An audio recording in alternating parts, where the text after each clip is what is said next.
कार्यकर्ते पंप मारणार नाही तोपर्यंत हवा टायर मध्ये जाणार नाही। कार्यकर्त्यांनी पंप मारला तर बटन दबेल, बटन दबलं तर मशीन मध्ये वोट रजिस्टर होईल।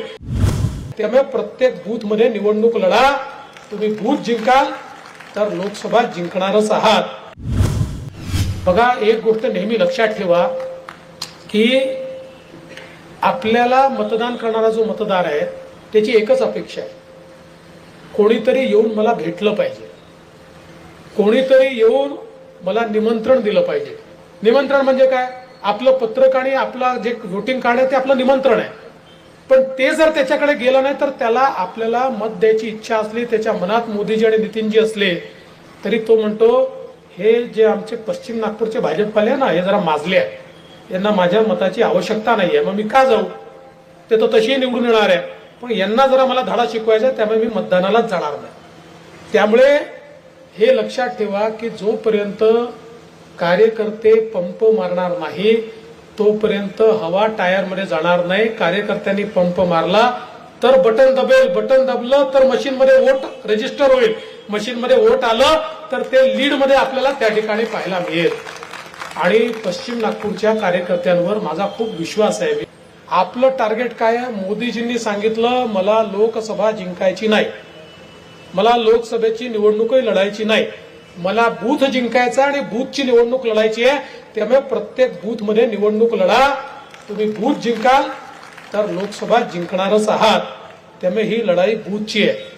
पश्चिम नागपूरच्या पदाधिकाऱ्यांनाही मी विनंती करतो, आपण त्या ठिकाणी आपले सुपर वॉरियर्स तयार केलेले आहेत। आता मी देखील सुपर वॉरियर आहे।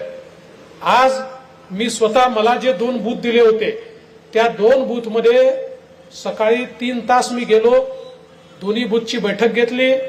माझ्या समोर पूर्ण यादीचं वाचन मी करून घेतलं, यादीचं मार्किंग मी करून घेतलं, कोण आपले आहेत, कोण डाऊटफुल आहेत, कोण आपले नाही आहेत।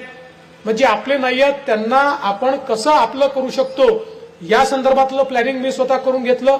आणि त्यानंतर प्रातिनिधिक रूपानं त्या दोन्ही बूथच्या काही घरांमध्ये मी स्वतः जाऊन आलो। आता मी जर हे करू शकतो तर आपण सगळे तर करूच शकता। कारण म्हणजे मी असं म्हणत नाही तुम्ही रिकाम टेकडे आहे, तुम्हाला सगळ्यांना कामं आहेत, पण तुलनेनं इलेक्शनमध्ये मला तुमच्यापेक्षा जास्त काम आहे। तुम्हाला कदाचित थोडं कमी असेल, म्हणजे तुमचे काम मोठंच आहे पण एरिया लहान आहे, मला पूर्ण महाराष्ट्रात काम करायचं। पण जर मी माझे 5 तास काढून सुपर वॉरियरचं काम हे या ठिकाणी करू शकतो तर पश्चिम नागपूरचे सुपर वॉरियर्स आणि शक्ती केंद्र प्रमुख यांनी हे काम केलंच पाहिजे।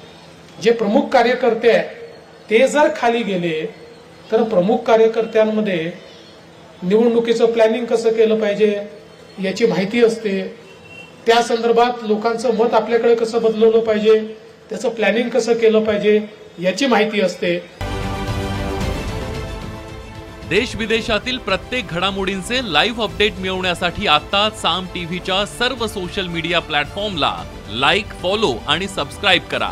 तसंच सर्व नोटिफिकेशनसाठी बेल आयकॉन प्रेस करायला विसरू नका।